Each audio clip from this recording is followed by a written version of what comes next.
talk about how you went from talking about like your book release and the marketing behind it and turning things up to like just landing on the New York Times bestsellers list? Like, can we unpack that? What was the process? What was the journey?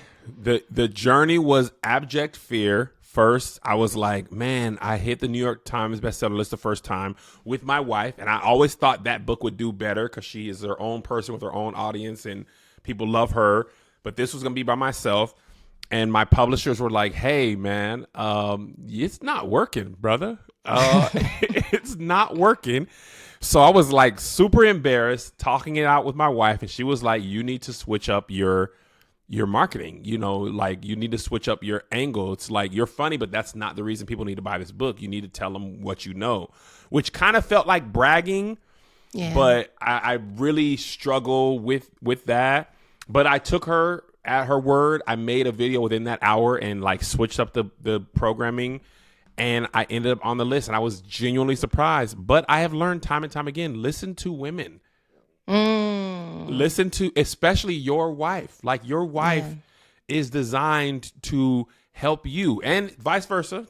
Don't get me wrong. Right. But she has nothing but my best interests at hand when she says that. So I listened to her and I ended up on the list again. So shout out to her. That one is all her because it was not going to happen if I didn't listen to her. So I'm very grateful. I feel like I love the pivot that you took, though. I feel like when you are writing a book, people think the hardest part about writing the book is writing the book. It's really not the hardest part.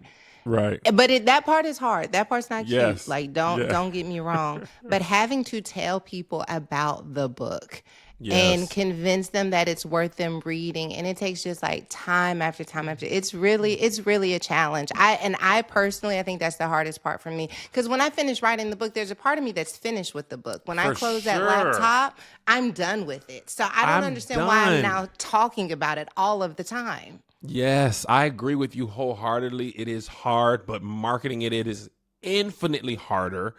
I'm no stranger to hard work, but like getting people to reach in their wallet and pull out their credit card, especially in this economy, is harder and harder. And like, I was just making people laugh, and they were like, yeah, people were commenting like, oh yeah, that's a funny video, but nothing about that said write the book until you did this. So yeah, my publisher was like, you want to write another book? And I was like, absolutely not. I don't have another press run of that magnitude in me. God bless you. Thank you guys so much. Go with God. I'm in that crossroad right now. I have a meeting with my publisher after our call today, because I have an idea that I want to write a book about, but then I see y'all out here pushing these books, and I'm like, but do I mean it that bad? Is it that important to me, or is it a Substack? maybe it's a Substack. Maybe it's an Instagram carousel. Maybe I just jot my thoughts down, you swipe through, and then we all go home. Do you feel like I've seen your journey like from the outside looking in. I feel like in many ways, and I mean this, I feel like we've grown up together in a lot of ways, because we were both on Twitter around the same time and just kind of like doing whatever.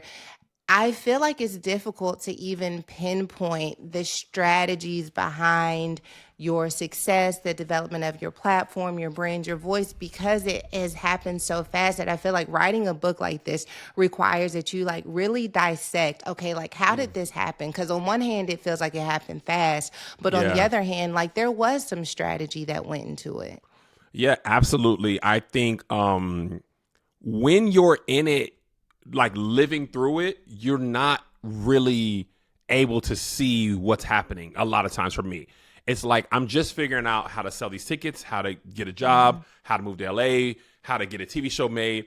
And for me, I'm not even saying that I'm proud of this. I'm terrible about looking backwards. Like I feel like the things I learned, I automatically apply, but I don't look at whole things and do like full SWOT analysis. I like brush it off, whether it's a failure or a success. But writing a book, not only do you have to remember it, you have to like go into great detail about it, and you have to kind of really analyze it. So in some ways, analyzing your failures is not comfortable, but I think it is what makes people great. I saw this interesting video that was saying the difference between people who are really successful and people who are not successful is not the ideas. He was saying we all have good ideas. Successful people just execute more of them, so they fail at a higher clip and they find the ones that are successful faster. People who are not successful tend to dwell on their ideas, rarely execute them, so they don't even know if it's going to be good or bad, and they finally do it, they don't do another one. And I think that's so true for me. Like, I'll take an L quickly and often, and I'm not afraid to take an L. I think a lot of times we fear failure. No one in any industry succeeds continuously straight up. You eventually plateau, you hit dips. There's no filmmaker, there's no artist. I was just talking to my one of my employees about this. He was like, "We gonna keep going to the top like Pixar." I was like, "Pixar done took some L's. Like, their first 9 or 10 movies were great, but they hit a moment where they were like, ooh, we don't know what we're doing right now," and then they hit up failure again. I think being open to that allows you to try more things and fail at more things, but also succeed at more things. But I think we're so afraid of the failure aspect that it kind of becomes crippling, and the thought of failure prevents people from trying at all. And that's the only thing I can't do. I can't just accept failure and lose. That just the dude cannot abide. I can take an L, but I can't just not know. Do you think that's a part of just like having a growth mindset? I totally agree with you. You know, I've got a startup and I'm a founder, and a lot of times I'm bringing in people who I feel like have raw talent or they have a passion for something. And I'm like, go for it, just try it. And they're like, but what if I'm not good or I don't want to fail? And my kind of thing is like, well, I don't know what I'm doing either, to be honest. Yeah. Like, as your leader. I don't know what I'm doing either. So, like, there's grace here for you to figure things out. Do you feel like there's just this innate ability to have that level of resiliency and, you know, it's not carefree because you do care, or is it something that can be developed? I've had this thought. This is so interesting that you asked me that. I'm trying to decide if it is innate or can you develop it. I've talked to friends who are like, you know, some people, and he didn't mean this derogatory. He was like, some people don't want to be the guy or the girl. Yeah. Some people just want, this is the example he used. He said, some people just want to be a night shift manager at Waffle House, have a double wide, a pickup truck, a dog, and a shotgun. And that's all they want out of life. And them not wanting more isn't bad. Right. I think some people like me,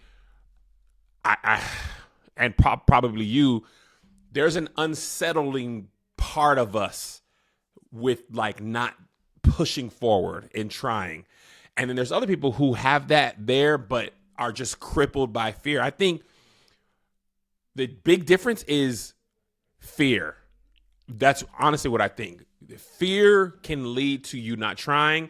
It can also lead to you saying, I'm actually okay with this, because fear also works as a safety net. We think it's just like, oh, bad, I'm afraid, I'm scared. But fear is also like your brain wants to keep your body safe. And if I sat here for the rest of my life, I would be safe, but I wouldn't live. And yes, when I leave my house, I can get in a car accident, I can get struck by lightning, but I can also go to the beach or go to Spain or meet a new friend or try something. You know what I'm saying? So I think, I don't think it's innate. I think if people decide, all right, I'm not going to be led by fear anymore, then I think they can move forward. I think some people are born like that, and I think some people are, you know, paralyzed by fear, and others are going to break through that and try. And the key is you really got to try again. Yeah. Sometimes you just kind of get beat down, and then you're just like, I'm sick of trying. I'm over love. I'm over business. I'm over ministry, whatever it is. I just can't take another L. And I think that's what takes people who have it, may have lost it, to losing it forever. Is they're just like, I'm not, as long as you're willing to try again, I don't think there's anything you can't do. But once you lose the willingness to try, I think then it becomes low-key the end. I don't mean to be so like bleak, but I think people settle in and be like, you know, I got my kids going. They find like the joy in others, rooting for others. But I don't think that fire ever really goes away truly in you. I think we just kind of forget about it. And I just can't live like that. I think part of my problem is whenever I finish something, I'm always like, we could have done better. Oh. Like Like, it could be amazing. And I'm like, yeah, but where wasn't it amazing? And how, and I'm going to do it one more time. I'm not going to say I'm going to do it forever. I'm going to do it one more time, and I'm going to do it one more time perfectly. And then I won't do it again. And then I do that one more time. And then I'm like, you know what? You know what? Actually, I think we could probably tweak this just a little bit. And I think but I do feel like, because when we tour, I'm always messing with like the programming and stuff. And then when we hit the sweet spot, like, I can be satisfied. Yeah. But until and this is what I tell myself, right? And I'm a church girl, so I have to spiritualize it. I'm like, it's not what God showed me. Until it's what God showed me, we're gonna have to keep doing. It's not there yet. That's not what He dropped in my spirit. It's close, but it's not what He dropped in my spirit. For sure, I am the same way. It's so interesting. I am the same way. You gotta you always want to make it better, and it will never be perfect ever. And that's the strive for us, because then we'll take all the learnings and start from something brand new scratch, where we can really mess it up all over again. And be like, oh, this now, look, I done really messed this up. Now I got to do this at least 3-4 more times until I get there. It's so interesting you say that, because I was at the first Woman Evolve in Denver. Melissa spoke, and I watched it, as a man, I watched it go from, I think it was at the church in surrounding areas in Denver to like arenas. And I think you were probably like, but we could be at stadiums. If we just did this and that, we probably could do stadiums. Or we could probably do it twice a year, And the outside looking in is like, yo, Sarah is killing it, y'all. Like, look at how big this is. But I do think, I think God puts that in us as well, though. I think certain people, He puts that insatiable desire for newness, creativity, greatness. I was talking to Kirk Franklin about this, and I thought I was unique in this. When I am winding down a project, I lose interest, and the next thing, it's like the next shiny thing is like, oh, I got to build this up, and I think in that perpetual state of motion, you're always going to be finding the mistakes, because you're always doing something new. And even when you're applying learnings from previous things, the world is now changing. So even if you did it perfectly, right, last year, now the world has changed a little bit. So perfect for last year won't be perfect for the new year, because people have changed. The economy's changing. The world is changing. How people see you, is whatever the case is. So that's why I think we're always tweaking, trying, learning, and all that stuff, because we live on a spinning rock. So you'll never be perfectly sat down and safe. You know what's crazy is, even I was actually thinking about this, because we're hoping that we can get Melissa in 2026. And I was thinking about how she came to the first one. And I have to say, I knew what I wanted Woman Evolve to be. Like, I knew I wanted, obviously, faith and spirituality is such a huge part of my life, that I wanted it to be a space where it was easy to relate and connect to God, no matter what you'd gone through and what your background was. But I also wanted to balance that with this reality that, like, we're women and we're going through all of these different stages and phases of life. But I feel like I wasn't necessarily chasing bigness as much as there's a feeling, I really can't describe it. There's a feeling that I wanted to have in the room that and there's a certain kind of person who I felt like should be able to walk into the room that I felt like, what were the deterrents that would keep them from there? And I think it kind of grew on accident in a way that I'm not always very comfortable with, which makes me want to ask you this question. Really? Sarah Jakes Don't Roberts. get me started. Don't get me started. It will turn into therapy. Okay. I really don't like speaking, and I really don't like being in front of people. Well, what a profession you chose. I tell the team all the time, if I could create the rooms but not like lead them, I would feel more comfortable. So I think I've been trying to figure out why I think you're Neo and the chosen one. Okay, yes, tell me. Are you familiar with the reluctant king theory? No. The reluctant king theory is the person who doesn't want to be king needs to be king, because the person who wants to be king wants to be king for the wrong reasons. Okay. And the person who doesn't want to be king, doesn't want to be big, is actually the person who's best suited to lead people. And I think what you said is like, and I think that's why your appeal. I'm so glad we're doing it. I know you want to talk to me, but I wanted to talk to you. I done tricked you into making you think this is about you. And I was like, I would love it. The On book Christmas, is a good mind you. on Christmas, basically. I've been thinking about why people are drawn to you. And I think it's because you welcome people in a way that the church hasn't always made people feel welcome. And I think that is I use my brother as an example. He was a full-blown sinner, children everywhere, lasciviousness. I don't really know what lasciviousness means. It's fancy though. I'm gonna look it up when we're finished. So good. I feel like he was lasciviousness boy. And he went from coming to church we ended around 2:00 at 1:45. This is over 4 years. Coming at 1:45 to 1:30 to 12 to 11:30 to years later, he was the superintendent of the Sunday school, from full on sin. And it's because our church just welcomed him. Everybody knew what kind of life he was living, but every Sunday was, oh, good to see you, hugs. He went from the back to the front to facing the people.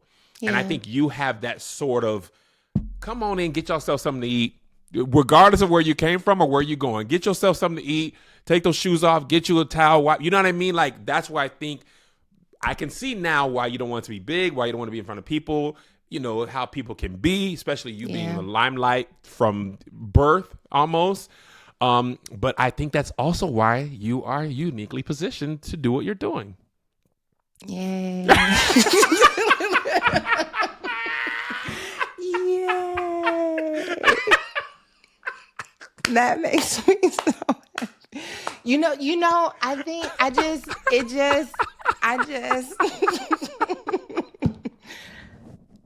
It was so real. I feel you. Because you don't always want to be the chosen person, because it's not easy. It's heavy. You got to carry burdens nobody else ever knows about. You have less and less people to talk to them about. You got to be quiet while people talk about you and satellite your name. So it's like, hey, man, I just want to be in the back and listen. I don't want to be in that. But that's why. Because you don't want it, it's why. And you can't choose to be what you're chosen. That's why God chose you. You didn't choose this. You just got to walk in it. I'm sorry. He knew it. He formed you before you were in the womb. He knew you. That's on him. I'm sorry. I can't help it. I wish I could, because I got my own burdens to bear. I don't want to do all the stuff I got to do, but somebody got to do it. Well, this is taking a turn. I'll tell you that much. This is taking a turn. Here's the problem. I didn't let you get to the question you wanted to ask me, so I hope you didn't forget it. I have it in my mind though, so okay. I hope I don't lose it. I just want to button this up by saying, I do think being subject to people's thoughts and opinions in the way that we are, especially on social media, I think whether it's good or bad, that it's unsafe for me. And I think that there's a part of me, especially like with what I've gone through in my teen pregnancies and being talked about, when people talk good about me, it's like, oh my gosh, they love me, I'm accepted, there's nothing wrong with me. And you can't build your esteem on that either. And then when they talk badly about you, it's like, see, you don't have no business doing this. So it's like you really can't win leaning into either. So it forces me to kind of go inward and to know who I am in God and to trust that. But then it makes me not want to show up at all, because I've had to work so hard privately to figure out who I am, to be okay with who I am, to then take that and present it to people without needing people is hard. You are spot on. Jerry Seinfeld said, you hear the cheers and you hear the boos, and they're both lies. Yeah. You have to tune them both out, because the people who cheer for you one day will be the same people booing for you. Yeah. And the people who boo for you might cheer. And the people who talk about what you are doing are likely possibly doing the same thing.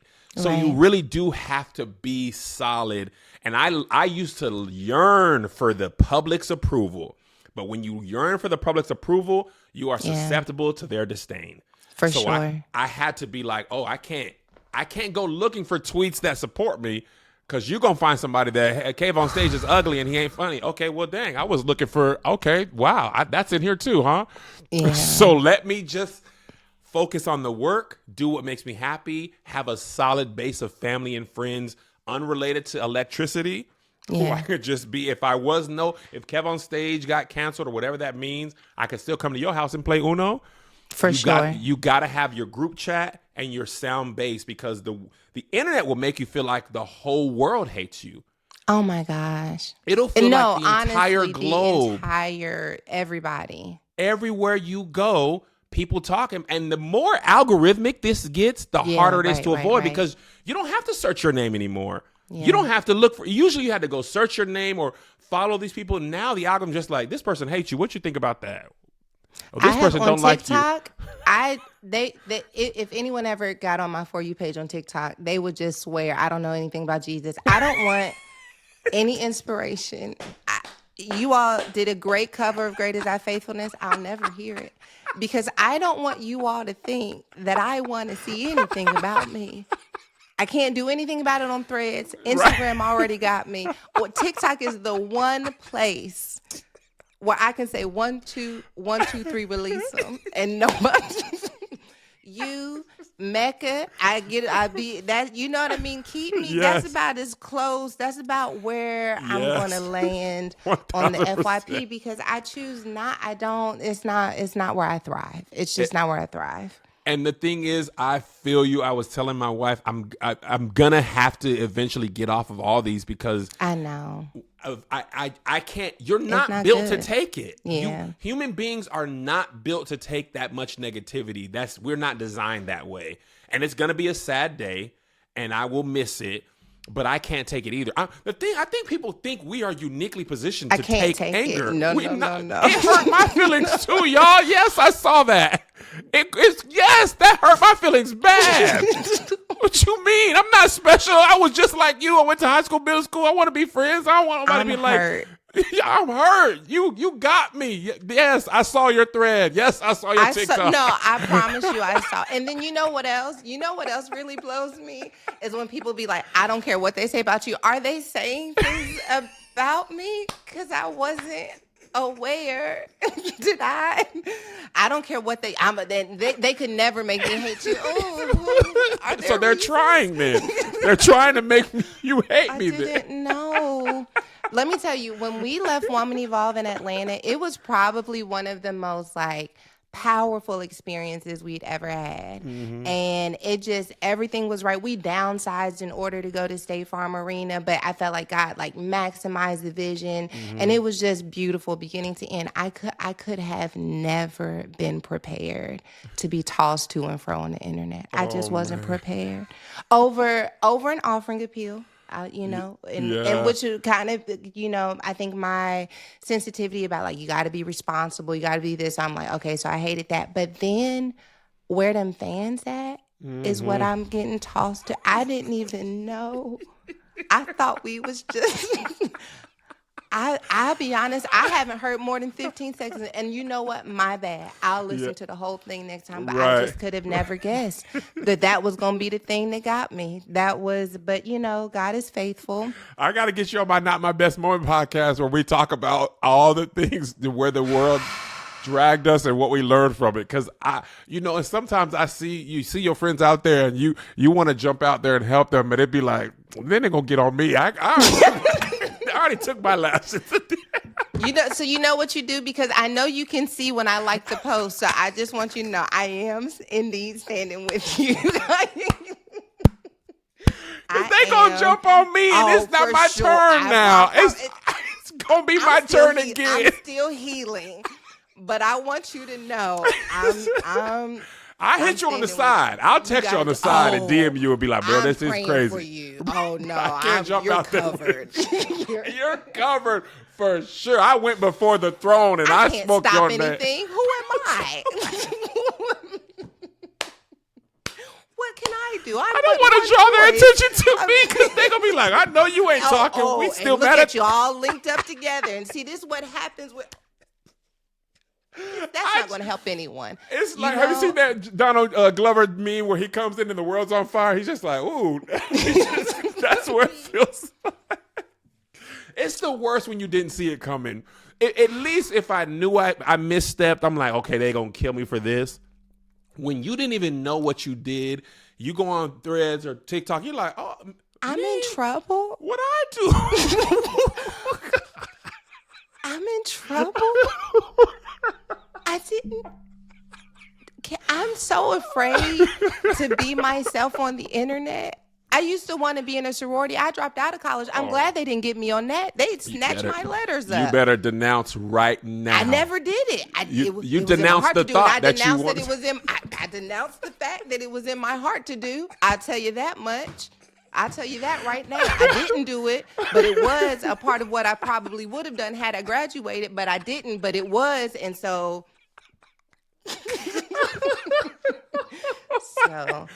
I don't even know what they talking about in there, but it sounds like it ain't for me. They wanted to make me an honorary something. I said, y'all ain't finna get me. Y'all ain't finna get me.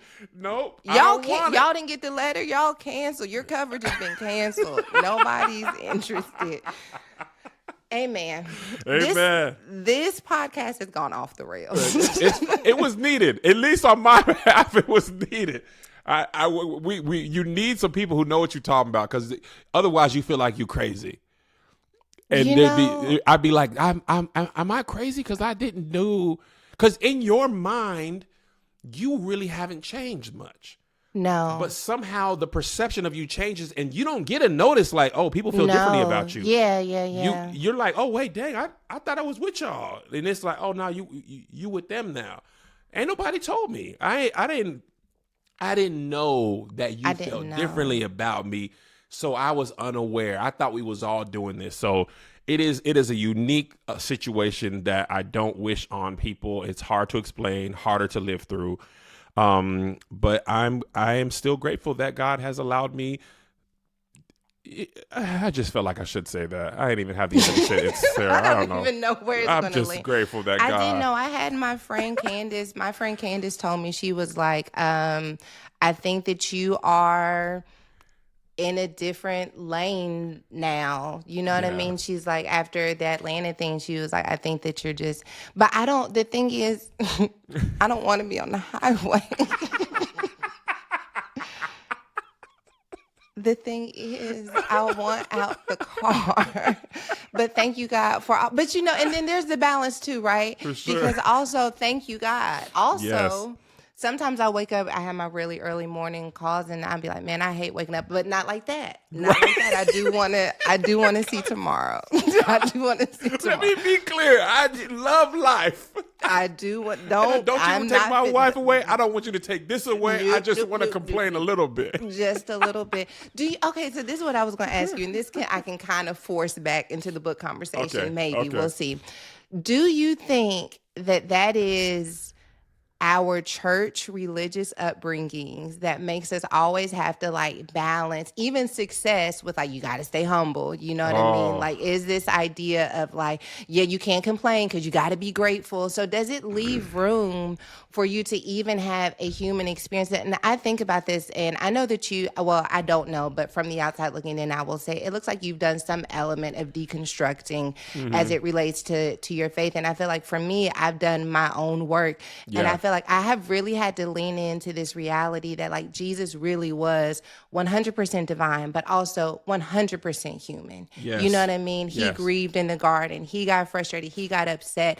And I think my disconnect with church growing up was if I couldn't do it perfectly, I didn't think I could do it at all. Yes. But this idea that we have this mediator who understands what it's like to be human, so you can be human and still stretch towards what wholeness looks like through our relationship with Jesus. But I'm just curious, do you think religion has robbed us of humanity? 1,000%. I go so far to say religion and blackness. Okay. Because in my life, those were low-key one and the same. But pride cometh before the fall. Yeah. You can't have no haughty spirit. And then at the same time, my grandma you ain't got to do all that. It don't take all that. So it's that's the black upbringing plus religion. And when you grow up as churchy as I did, those were inextricably linked. Yeah. So I remember one time, my boy who was an atheist, I was thanking God for something that he did. This is way back before I was even KevOnStage. It was just I don't remember what I did, but I was thanking God, and he was like, "Yeah, you should also thank yourself And I was like, what? No, I'm nobody. I'm nothing. He was like, yeah, but you did the hard work. And I was like, I rebuke you in the name of Jesus. In the name of Jesus, there's a spirit on you. There's a spirit on you because you're trying to take God's credit. You know, that's for him. And I do struggle with that because I'm like, I feel like, and obviously I've done the work, but God has allowed me to do this.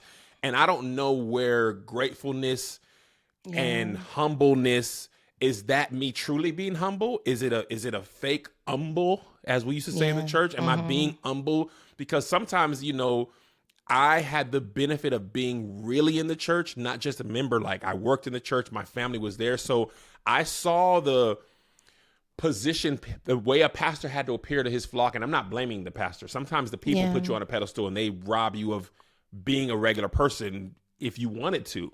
So there was a version of you that had to be for the people, and then there was a version of you that truly was. So sometimes they had to be humble so people wouldn't be like, oh, you this and you that. So I don't even know where the line between humbleness, gratefulness, where it seems blurry sometimes. And I don't ever want to feel like I'm upstaging God. Right. And I also am truly believing that the things that happen in my life are divine. Right. So it's like, I didn't, that's why I rebuked my atheist friend, because I'm like, you ain't going to give. I couldn't have orchestrated. I can do the work. Like, I can work hard, but I couldn't have orchestrated things that happened in my life the way they happened, in the way that they happened. That to me is still God. And I still believe in God. Until your deconstructing point, I realize, and I do have a lot of grace for my pastors and preachers and everybody, because I don't think anybody had ill intentions. I think in the same way my parents were doing the best with what they can and what they knew, I think my pastors were too. They didn't all have the knowledge that we now have. They didn't all go to seminary, so they were preaching what they believed. And then my parents and grandparents were reinforcing what they believed. And sometimes people just don't want to challenge that, because if I look into this one thing, the whole thing might unravel. Right. So people would rather just not question anything. I'm just not built like that. And I never was. Even as a kid, I got in trouble. I grew up apostolic because they were telling me, you know, Acts 2:38 is the only way you can get to Christ. That's it. Ain't no other way. Acts 2:38, everybody going to learn about Jesus. And I asked the question, I said, what about a kid in China who's being taught the same thing about, you know, Buddha? And he's being told everybody's going to come to Buddha. And if you don't come to Buddha, then you're going to hell. And they were like, if you want to be a sinner, just be a sinner. Okay, well, that's not an answer at all. Yeah. I'm genuinely curious, because I only learned about Jesus because this is the family I was born into. And this is how we were born. What if I was born in India or Russia, where this religion is dominant? So I think I deconstructed at 12, but I didn't have no internet till I was 26.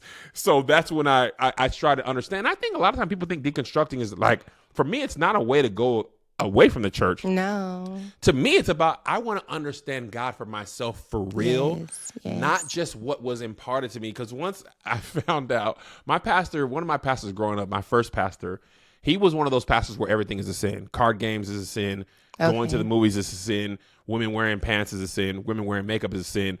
Everything. He was Bobby Boucher. Everything's a sin. And I found out, but I could never understand why was the movie the sin, or was the movie theater a sin? Because the drive-thru was kind of a gray area, but we could absolutely watch the movies on VHS. I didn't find out until I was a man. My grandma told me, oh, the reason he started saying that is because his son had sex in movie theater. And then he started preaching that it was a sin. And I was like, well, I was 9. And I just wanted to watch the Lion King. Movies I've missed, right? Like, that ain't got nothing to do with us. So I think it was just trying to understand why things happened. And the final thing, because I know I've been rambling, I think I understood God a lot more, just for me, Kevin, not everybody's thing. Clarify before they clip me out of context. Yeah. I understood God a lot more when I had kids. Because I have 2 children. Me and my wife are together. We have both those children. These 2 children couldn't be any more different than if they were 2 children from opposite ends of the earth. They're both our DNA, but how to praise them, how to discipline them, their likes, their dislikes, how they approach food, life, friendships is totally different. And I remember thinking, if I have to love these 2 boys differently so that they feel loved the same from me, then how could God, with billions of children, raise them all the exact same we're all over the place. We have our own fears, thoughts, experiences. And I think that's why a personal relationship with God is so important, because he can truly understand you because he created you. Versus when I was growing up, I feel like I was trying to fit into this box of like, this is what a Christian is, and it's this and this and this and only this. And I feel like that doesn't allow you to experience God truly, because that's what works for you. And I'm not, of course, clarifying, I'm not talking about abuse and punch. You know what I'm saying? Like, I feel like you got to say that stuff, because you say he ain't say abuse was off the table. That's assumed. That's assumed. I'm not talking about that. But I think that for me was a way to bring me closer to God, because it's hard for me to continue to love something that I don't truly understand. And the more I understand it, the more I love it. Same thing with Melissa. Like, I'm not deconstructing her, but I'm always trying to learn and understand her better so that I could love her better. Bars, Kev. Thank you. We're going to clip that, make sure she gets it. We will tag her. It's true. I don't know. I think it's necessary. We can't have, our grandparents' religion and our grandparents' faith. And I think to have something that is real and resonant, it never really made sense to me. Mm-hmm. And it wasn't until I got older where I started kind of saying some God, if you're real kind of prayers that I really began to experience like, okay, well, it seems like you answered that. And I don't know, it's been a journey. I think that's probably why I try to minister the way that I do, is I'm always thinking about that person who's on the fence or who may not. And sometimes when I'm like preaching, like I try to give context to the story and why it's important, because there's just so many things that we take for granted in church, which is why we end up just talking to the same people over and over again. But some people, this is their first time and they don't understand what it means and why it's important. And so I don't know, I think I struggle sometimes because I may not be the most profound as it relates to speaking, but I do think that there's like this beauty in being elementary so that you are able to capture the people who are learning things for the first time. 1,000. That's why that scripture, I don't know if this is exactly right what it meant, but like one plants, one waters, God gets the increase. Yes. I think there's different pastors and preachers because there's different people and they're at different stages of your life. The person you need, the food you need when you're an infant, the Bible talks about milk and meat. Like, if I'm apprehensive about God, I've been hurt by the church, I'm whatever. If Sarah Jakes Roberts is the person that makes me feel like, you know what, maybe it's not so bad. Maybe they're only meant to be in your ministry for 4 or 5 years. And when they learned everything, now maybe you go learn from McClendon or somebody who's like, oh, they can really challenge you on a theological debate or something like that. You don't have to be the person for everybody for all time. We just be passing through. Some artists we love for a time, and they take a turn left. We're like, oh, I ain't really rocking with you. Okay, right. But I wish you the best. It ain't no ill will. I don't know why we think pastors and preachers are like they have to fit you. They are for who they're for. Like, I always use this example. People give Mike Todd a hard time for anything. My nieces and them love Mike Todd. Yeah, they love Pastor Mike Jr. They love that feels that's an entry point for them. Yeah. And maybe they go through there and then they're like, oh, there's Sarah Jakes or there's this person or whatever. But I think it all matters. I think everybody plays a part in God's overall plan. I think we should allow that instead of ridiculing that. I've met Mike. I don't know them personally, but I have never once seen him go viral, gone through the comments, and not seen people who are like, I was in the room. You had to be there. This 1,000%. Was powerful. Jesus was lifted up. Like they, you know what I mean? So I withhold all, preconceived notions that could exist because there's people who are being blessed and edified. And at the end of the day, we're all going to be judged by our fruit. I think one thing that is both good and bad for the church is the internet. Because if I'm talking to you about something that applies to my flock and you see it out of context, it might not make sense. But to the people I was talking to, they might understand it. It might make sense to them, all that type of stuff. But when you take that clip and you clip it and you put it out on whatever gossip site, and then people take their life and their experiences and their church experiences and they impose that, the one comment I always see, and this is why I don't go to church. Right. This is why. Right. Because this thing that just happened for the first time in ever happened in your life, it's Yeah. okay to say this. You just don't go to church because you don't want You to. don't But feel like it. It hasn't resonated ain't with nobody you. gonna whoop you. You big and you grown.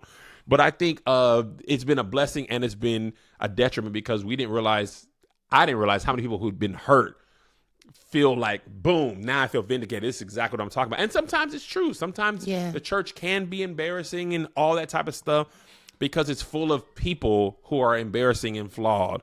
So there's no way for it to not be what it is when it's filled with people who are doing that. You know what's funny though about what you said as it relates to the social media being both good and bad for churches? I agree with you 100%. I think it is a way of holding churches accountable, those who have been harmful and those who could benefit from having some extra eyes to help people understand what's toxic, what's not. But I also realize that it can be very harmful. You know, one of the things I'm committed to doing as leader, and we're going to see if it works or not. Okay. But I do think that like pastors have either been like deified, placed on a pedestal, or caught in a scandal. And it is my goal to use social media to just show that I'm just a person. You know what I mean? Yeah. Whether it's me taking my bonnet off or like trying to mess with my natural hair for the first time, because I do think that there is this middle ground where like I think the pressure of being the God in a church when you're really just a person is why so many of them have ended up in scandal because they couldn't live with the pressure of that. So I try to like alleviate that pressure by letting you know, like, yes, I saw the 1, 2, 3 release them. Like, yes, I'm trying to figure out how to do my hair. Yes, I'm frustrated. We're taking meetings. Like, I do think insisting on humanity while also acknowledging the pursuit of divinity is the only way that we're going to be able to really navigate a culture that's trying to understand what it means to be a leader of a church, but most importantly, a follower of Christ. I think you are absolutely right. This is going to sound like it doesn't make any sense, but I think it's the same thing that happened with wrestling. Like when we grew up, wrestling was kayfabe, meaning we really thought Hulk Hogan hated Macho Man or whoever he was wrestling. We didn't know they were friends. That sort of wrestling would not be able to exist in today. There's just too technology. People are smarter. There's no way to do it. So they dropped that in order to evolve. And it's why it's so big. I think pastors are the same way. I think there was the kayfabe of pastors that they were perfect and never made mistakes. And then what happened is, as I grew up, hold on, there's a scandal. Pastor done had a baby on somebody. This happened. Like, oh, so they're just like me and you. It was always like that. And I think they just are chosen to be leaders, but doesn't make them perfect. They are not God. They are not Jesus. They are pastors, preachers, leaders of men and women. And I think it's important to show that humanity because sometimes with humanity comes grace. I think if we don't see you as a human, we have less grace for you as a human to make mistakes, to be caught in a scandal, or to do something I deem wrong. It's like everything don't gotta be I throw you away. Right. Like if me and you were real close friends, we could be great friends and be friends for 20 years. You could still hurt my feelings. And because you hurt my feelings once doesn't mean I'd be like, oh, I don't talk to Sarah no more. Like I could be like, Sarah, man, that wasn't cool, man. Why would you say that? And you'd be like, oh, my bad, Kev, I didn't know. We could have an argument and we could maintain friendships. I think sometimes social media makes us feel like one mistake means I got to throw you away. There's nothing good you could ever be because of this mistake. And I think some things, of course, require that. But a lot of times it isn't that. Sometimes people didn't do it on purpose. Sometimes they didn't know any better. Sometimes they're learning. Sometimes they made a mistake. But like, if you look through the Bible, God used all kinds of people that we would throw away. David was tripping. Yeah. He was big tripping in the Bible, like tripping. And he's called a man after God's own heart. He sent that woman's husband to the front line. Did. He was, imagine that on the shade room, like, man, King David done sent Uriah to the front line because he saw Bathsheba twerking. Whoa. Maybe she wasn't twerking. I took some liberties. She wasn't. She wasn't. She That's was bathing. All right. She was bathing. I ain't a pastor. But God still uses all of us. And I think it's like we don't have to be in a rush to destroy people. Yeah. Or build them to the heavens. Right. We can just let things be. I think we're in a rush to make you either perfect or evil. And everything in the world is really just gray. I'm not perfect nor evil. I'm a funny person, but I'm not funny all the time. I'm kind, but don't trip. Yeah. You know what I'm saying? Like, I don't play about my business. I don't play about my family, but I'm very, you know what I'm saying? And I think that's why I am how I am. That's why I take my shirt off all the time. That's why I talk about what I talk about, because I want people to be like, oh, Kev is just like one of us, so that whenever I inevitably upset you for something that I do, you at least understand that I'm an actual person. Before you eviscerate me on Twitter threads or TikTok, just know, yes, I've seen it. I've seen 123 release them, so I'm going to see your video when you stitch me and destroy me, and it's going to make me delete TikTok or go to my burner account. Because they done killed me on every platform, Sarah. It's real strict on threads. I don't know where you didn't got killed. Strict on threads. I've been killed on Twitter multiple times. TikTok, I ain't been killed on threads just yet, but I know my day is coming. Threads, I don't know. I worked really hard for TikTok, so that I could have been getting tossed around on there. I don't know, but Threads is real strict. Oh gosh, I was gonna say something to you about. Okay. I'm gonna say this one more, because we're just having this conversation about like church and growing up church, and then I'm gonna ask you about your book. I'm gonna ask you a few more questions about your book. I really do feel, this is me, and I'm curious for your perspective and opinion.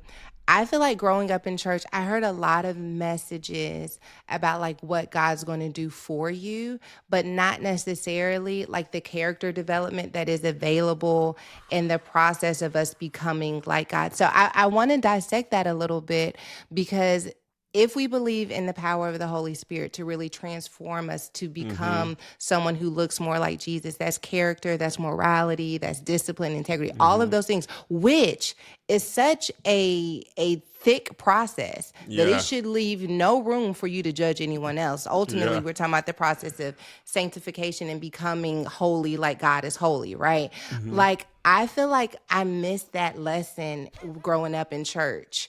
And so I do think it left me feeling like I was just supposed to ask something from God instead of becoming someone in God.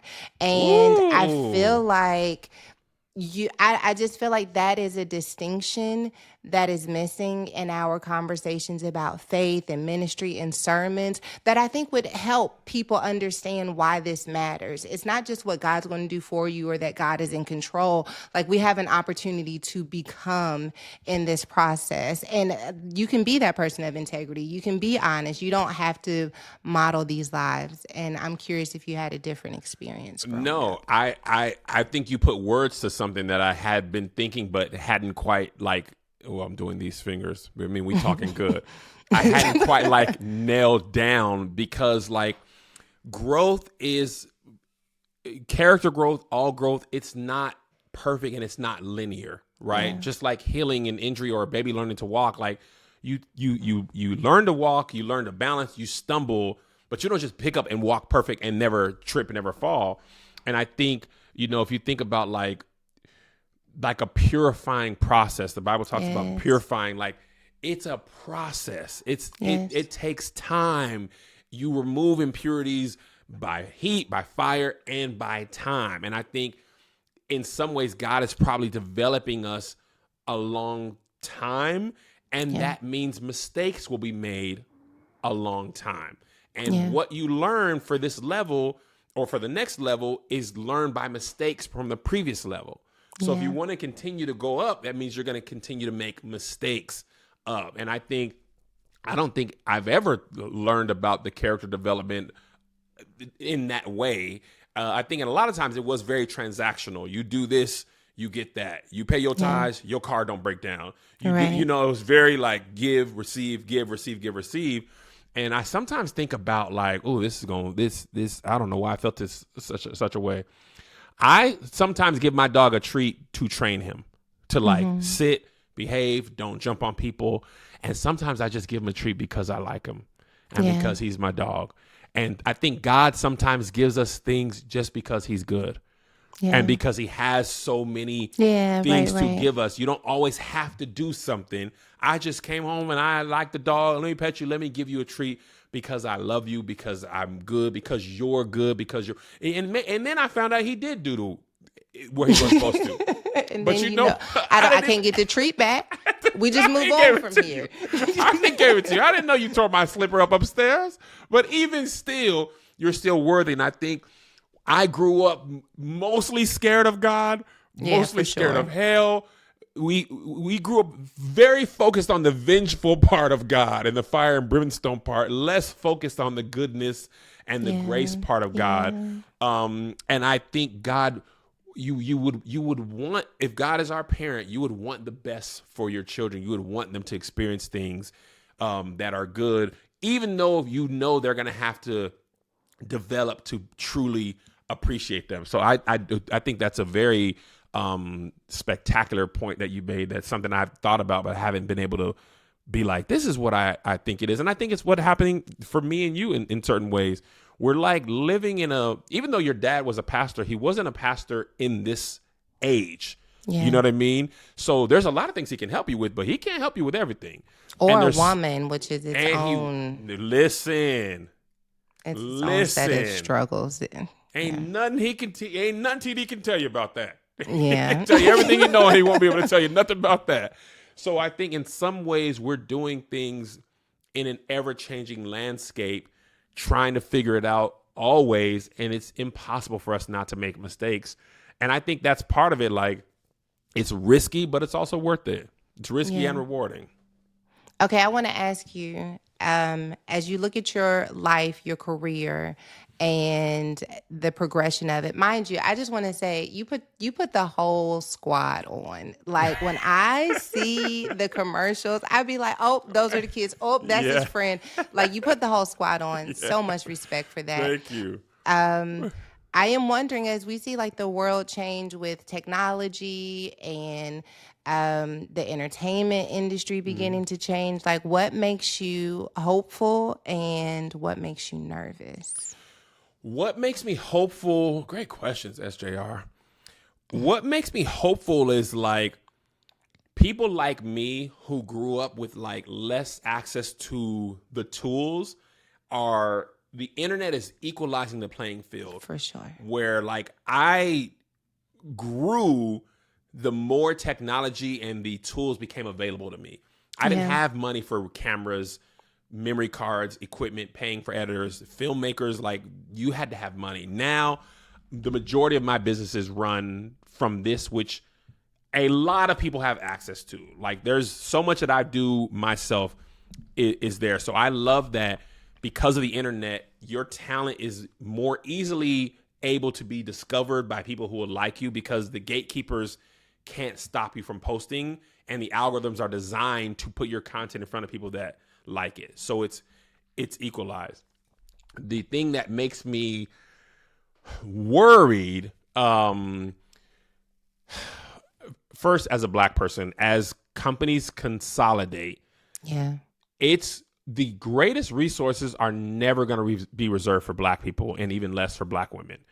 I'm still fighting to get equal footing with my white counterparts, all things being equal or me being better than them. Right. They always gonna have access to more of a budget than I have. We always, because we figured out how to make chitlins and oxtails with the scraps, they think that's all we want. Yeah. When Yeah. we Yeah. would love the choice cuts. We'd like the ribeye or the pork, you know what I'm saying? But because we make oxtails look lit and chitlins edible or whatever that is, I think that still permeates. And you think because you can do more with less, I'm always going to be able to give you less. And then because we make it work for less, it's hard to argue for more.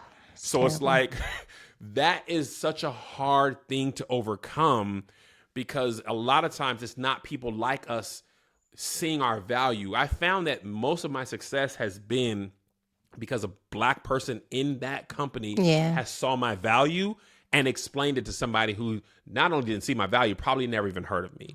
And then I was able to deliver. Versus if that person in that position already was a fan of that XYZ creator or thing, they're more likely to open up the budget for them because they understand. And when we usually don't sit at the top of as many companies as white people do, it's just, it's hard to explain. Like I could be super famous. It's like being Black famous. Like, Delroy Lindo can mean a lot to us, and there might be a whole bunch of white people who don't know who he is, or Spike Lee, or whoever the case is. And I think that applies in Hollywood, in business, in brand deals. It's Yeah. and I be knowing these things because, I work and, my lawyer will be like, this person got this amount. I'm going to ask for that. And the brand be like, yeah, no, we don't have that budget anymore. But That's you just had crazy. it for that person and we going to have it for them every time. We don't have it for you. Yeah. So that part is like, I don't see that part changing as quickly until Black people are able to be in those positions, making those choices with access to those same resources. I always think about, I used to listen to this podcast called How I Built This or How I Made This or something like that with Guy Raz. And so many times white people would have an idea and their first investment with family and friends, they could raise $500,000 Yeah. Yeah. just internally. Parents, family, and friends, not even nobody in the tech space. They just had that money. And for Black people, that's not that common. That kid could have that same idea. He's not going to have access to $500,000 from his parents or even any way to go to, Silicon Valley or Shark Tank or whatever. So I would hope that I can be in a position to be that resource for somebody else. That's why, to your point about my friends, that's why it's so important for me to bring people up. Like before I was in Hollywood, a Black woman helped me get an interview at Boeing because, and my resume at that time was, the last thing on there was youth pastor. I had no business getting an interview at Boeing, but she was like, and this before LinkedIn, so I didn't even have no picture. She was looking for Black people to be employed at Boeing, and her looking out for me, I did good in the interview. It allowed me to get that job, helped me and me and Melissa put our kids in private school and all that stuff.